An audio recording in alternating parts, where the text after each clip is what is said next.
सभापति महोदय। धन्यवाद जी। माननीय सदस्य श्री भास्कर भगाड़े जी। अध्यक्ष महोदय, बिल्स ऑफ लेंडिंग विधेयक 2024 वरती मला बोलण्याची संधी दिली त्याबद्दल मी आपल्याला मनापासून धन्यवाद देतो। हे बिल बिल्स ऑफ लेंडिंग विधेयक 2024 हे भारतीय बिल ऑफ लेंडिंग अधिनियम 1856 निरस्त करून शिपिंग आणि लॉजिस्टिक आणि समुद्री व्यापार प्रक्रियांना अधिक आधुनिकीकरण करण्याच्या उद्देशाने आणलं गेलं आहे। महाराष्ट्रामध्ये मोठी समुद्र किनारपट्टी आहे। या किनारपट्टीवरती अनेक बंदरं छत्रपती शिवाजी महाराजांच्या काळामध्ये सुद्धा किंवा किल्ले असतील बंदरं असतील बांधण्यात आली। माजी पंतप्रधान पंडित नेहरू यांच्या नावाने स्थापन झालेलं JNPT बंदर असेल किंवा आत्ताच नव्याने महाराष्ट्रामध्ये पालघर या ठिकाणी वाढवण बंदर होतंय। हे बंदर आज जरी होत असेल परंतु त्याच्या पाठीमागे सगळ्याच शासनकर्त्यांचं फार मोठं योगदान आहे आणि या माध्यमातून परदेशामध्ये आयात निर्यात मोठ्या प्रमाणावरती होणार आहे। हे जे विधेयक आज आणलं जातंय हे फक्त एक सुधारणा नसून त्यातून अनेक गंभीर प्रश्न उपस्थित होण्याची शक्यता या निर्माण होते। या विधेयकाने व्यापार सुलभ होण्याऐवजी काही महत्त्वाच्या अडचणी वाढण्याची शक्यता आहे।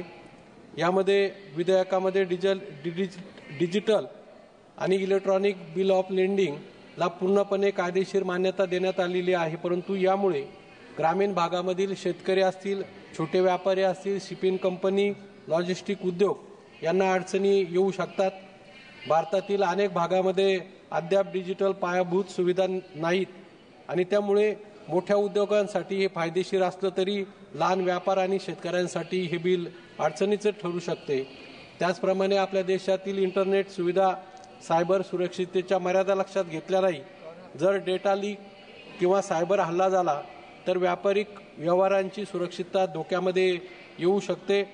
आंतरराष्ट्रीय शिपिंग नियमांशी हे विधेयक मेळ बसताना दिसत नाही आणि यामुळे व्यापार करताना अनेक अडचणी येऊ शकतात। त्यातून भारतीय शिपिंग कंपन्यांचं मोठं नुकसान होऊ शकतं। विधेयकातील नियमामध्ये व्यवहार पारदर्शक होईल असे भासवलं जात असलं तरी व्यवहार मोठ्या कॉर्पोरेट कंपन्यांसाठी अधिक फायदेशीर ठरतील असं मला वाटतं। छोट्या व मध्यम व्यापारासाठी हा कायदा प्रतिकूल ठरू शकतो, कारण अनेक प्रक्रिया केवळ डिजिटल असल्यामुळे ते केवळ मोठ्या कंपन्यांसाठी सोयीस्कर होतील। सरकारने यामध्ये लहान आणि मध्यम उद्योजकांसाठी स्वतंत्र तरतुदी करायला हव्यात, त्या केलेल्या दिसत नाही।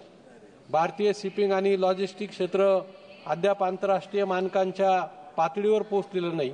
युरोप, अमेरिका यासारख्या देशांमध्ये डिजिटल व्यवहारासाठी आवश्यक त्या पायाभूत सुविधा उपलब्ध आहेत, परंतु भारतातील बहुतेक लहान बंदरं असतील किंवा मालवाहतूक कंपन्या असतील अद्याप या प्रणालीसाठी सज्ज झालेल्या दिसत नाही आणि म्हणून सरकारने प्रथम देशांतर्गत पायाभूत सुविधा किंवा लॉजिस्टिक या बाबतीत सुधारणा करून नंतर आंतरराष्ट्रीय मानकांचं अनुकरण करावं असं मला वाटतं। आपला देश हा कृषीप्रधान देश असून माझ्या महाराष्ट्र राज्यातून विशेषतः नाशिक असेल दिंडोरी लोकसभा मतदारसंघातून मोठ्या प्रमाणावर शेतीमालाची निर्यात होते, परंतु वारंवार बदलणाऱ्या आयात निर्यात धोरणामुळे शेतकऱ्यांना मोठा आर्थिक फटका बसतो। निर्यात धोरणामध्ये दीर्घकालीन स्थिरता आणण्यासाठी उत्पादन खर्चाच्या आधारे हमीभाव निश्चित केला गेला पाहिजे। माझ्या दिंडोरी लोकसभा किंवा नाशिक जिल्ह्यामधून कांदे असतील, द्राक्ष असतील यांचं उत्पादन मोठ्या प्रमाणावरती घेतलं जातं, परंतु वारंवार निर्यात बंदी केली जाते आणि त्याचा फटका किंवा परदेशी देश आयात शुल्क आकारतं आणि त्याचा मोठा फटका हा कांदा किंवा द्राक्ष उत्पादक शेतकऱ्यांना बसतो। शेतकरी सातत्याने कांद्यावरील निर्यात शुल्क माफ करावं, पाठीमागे 40% निर्यात शुल्क होतं ते 20% केलं। आजही माझ्या मतदारसंघामध्ये लासलगाव ही आशिया खंडातील सर्वात मोठी कांदा उत्पादक बाजारपेठ आहे। त्या ठिकाणी शेतकऱ्यांनी सकाळी कांद्यांचे लिलाव बंद करून निर्यात शुल्क 0% करावे अशा प्रकारची मागणी केली आणि त्यामुळे हा शेतकऱ्यांचं मोठ्या प्रमाणावरती या माध्यमातून नुकसान होतंय।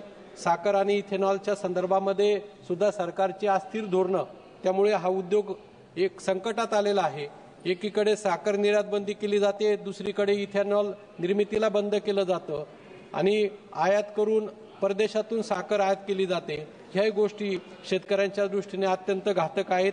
त्याचबरोबर मी सरकारला या निमित्ताने विनंती करतो की शासनाकडे कृषी असेल, महसूल यंत्रणा आहे किंवा नवीन तंत्रज्ञानाचा वापर करून भविष्यामध्ये कोणत्या पिकाची लागण झाली, त्याचं उत्पादन किती होणार, देशाची गरज किती आहे, त्याचप्रमाणे उत्पादन किती जास्त झालंय किंवा किती कमी होणार, किती निर्यात करावं लागेल, किती आयात करावं लागेल याचा विचार करून आयात निर्यात धोरण ठरवावे, अशा प्रकारची अपेक्षा मी या निमित्ताने आपल्याकडे व्यक्त करतो. आमच्या नाशिक जिल्ह्यामध्ये निफाड या ठिकाणी डायपोर्ट होतोय, परंतु तो प्रश्न बऱ्याच दिवसापासून प्रलंबित आहे. एका बाजूला वाढवण बंदर होत आहे, दुसऱ्या बाजूला माझ्या मतदारसंघामध्ये निफाड इथे डायपोर्ट होतोय, परंतु त्यासाठी ज्या आवश्यक प्रक्रिया पूर्ण करून तो डायपोर्ट एका बाजूला वाढवण बंदर होतोय आणि दुसऱ्या बाजूला हा डायपोर्ट जर झाला तर माझ्या नाशिक जिल्ह्यातील शेतकऱ्यांना मग कांदा असेल, द्राक्ष असेल, डाळिंब असेल किंवा विविध शेतीमाल निर्यात करण्यास मोठ्या प्रकारे मदत होणार आहे. निफाड डायपोर्ट हा रेल्वेद्वारे वाढवण बंदराला जोडला जावा आणि वाढवण बंदराला जोडणारे जी कनेक्टिव्हिटी रस्त्यांद्वारे ती वाढवली गेली. त्याचप्रमाणे त्या ठिकाणी वाढवण बंदराच्या बाबतीमध्ये त्या भागातील शेतकऱ्यांच्या किंवा मच्छीमार लोकांच्या किंवा स्थानिक लोकांच्या ज्या अडचणी आहेत त्यामध्ये लक्ष घालून मदत करावी, अशा प्रकारची मागणी मी या ठिकाणी या निमित्ताने करतो. हे जे विधेयक आहे हे केवळ एक पोकळ सुधारणा आहे असं मला वाटतं. याने केवळ फक्त मोठ्या कंपन्यांना फायदा मिळणार असून लहान व्यापारी आणि शेतकरी मागे पडतील आणि म्हणून डिजिटल प्रणालीचा अवलंब चांगला असला तरी त्यासाठी आवश्यक सुरक्षा आणि सुविधा विकसित केल्याशिवाय त्याचा फारसा उपयोग होणार नाही. कृषी क्षेत्राच्या गरजा लक्षात घेऊन निर्यात धोरणामध्ये ठोस सुधारणा करण्यात आल्या नाही. सरकारने शेतकऱ्यांसाठी, कृषी जिल्ह्यांसाठी स्पष्ट धोरण आखून निर्यातीला बळ देणारे उपाय करावेत.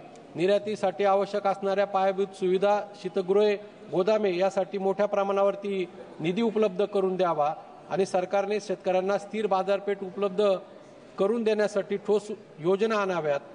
त्यामुळे ग्रामीण किंवा छोट्या शहरातील शेतकऱ्यांना, व्यापाऱ्यांना त्याचा फायदा होईल. फक्त मोठ्या उद्योगपतींसाठी या विधेयकाचा फायदा होणार नाही याचा सरकारने पुनर्विचार करावा अशी विनंती मी आपल्याला या वतीने करतो. धन्यवाद. धन्यवाद जी.